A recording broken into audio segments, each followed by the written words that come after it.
Fred Smith was one of the most influential leaders I've ever known, and one of the most important figures that this city, this state, and this country has ever known. I could talk about all the incredible things that Fred Smith did for the Memphis Zoo, the Grizzlies, St. Jude Children's Hospital.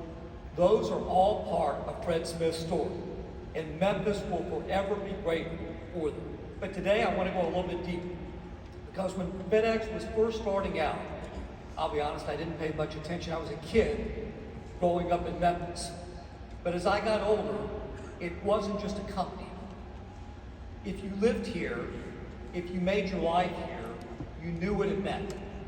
FedEx was not just in Memphis. FedEx was Memphis. And obviously this is because of Fred Smith.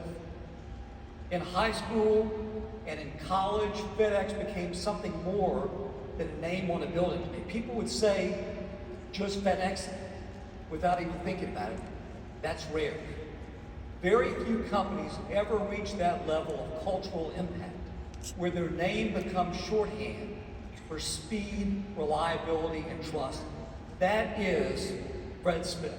Now back then, I never dreamed that I would sit across the table from Fred Smith to talk about all the issues of the day. But years later, I had those opportunities. And I'll never forget the first time we sat down. He came in with ideas and context and vision. That was the way he thought. Big picture, forward looking, but always rooted in action.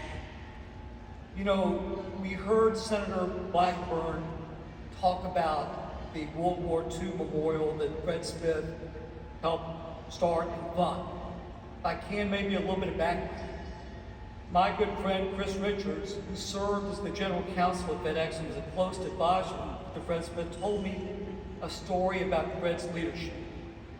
Over about 25 years ago, Fred walked into her office with an idea that would raise eyebrows.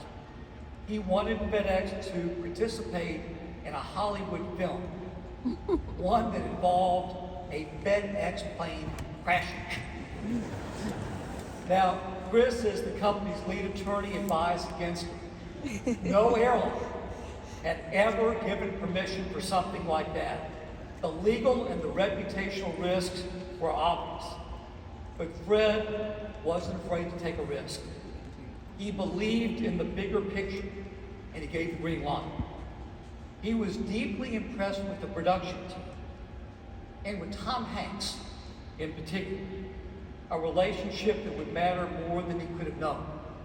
Because as Senator Blackburn talked about, when Senator Dole approached Fred Smith about helping to build the World War II memorial to our nation's greatest generation, Fred realized that he would need somebody with that star power that could help raise money from small donors and large donors alike.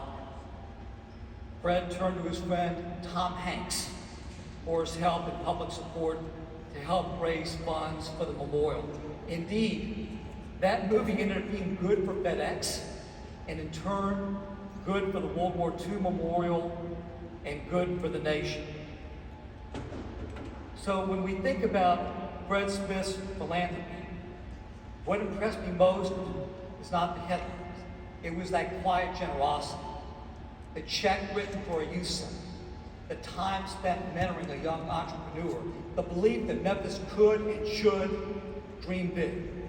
I was one of those kids. I grew up in this city inspired by the example of Mr. Fred Smith. He made the impossible feel possible.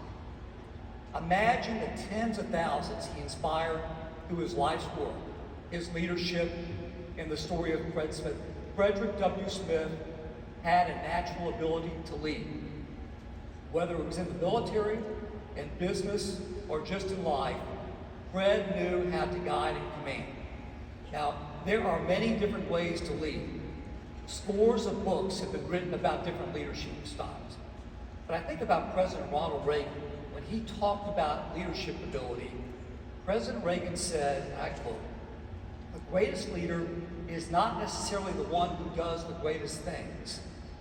He is the one who gets the people to do the greatest things. Now that quote from President Reagan is emblematic of Fred Smith's style. And indeed, leadership is not a balance sheet. Leadership is not a stock box. Leadership is measured in lives touched, in the doors opened, and in the standards set. Fred Smith touched a lot of lives. He opened a lot of doors, and he set a great standard. He did not talk much about his legacy, but ladies and gentlemen, he lived it every day. You see it in the company that he built, the city that he believed in and invested in, and the people that he empowered. What he built will endure not only in brick and mortar or in business, but in the way he challenged all of us to think bigger, to do more, and to never forget where we came from. To the entire Smith family, Roberta and I are keeping you in our thoughts. With Fred's passing, we honor and praise a lifetime of inspiring service and leadership. We celebrate a Marine, a Memphian, and a mentor. All of us are better off for the remarkable life that he lived. Thank you.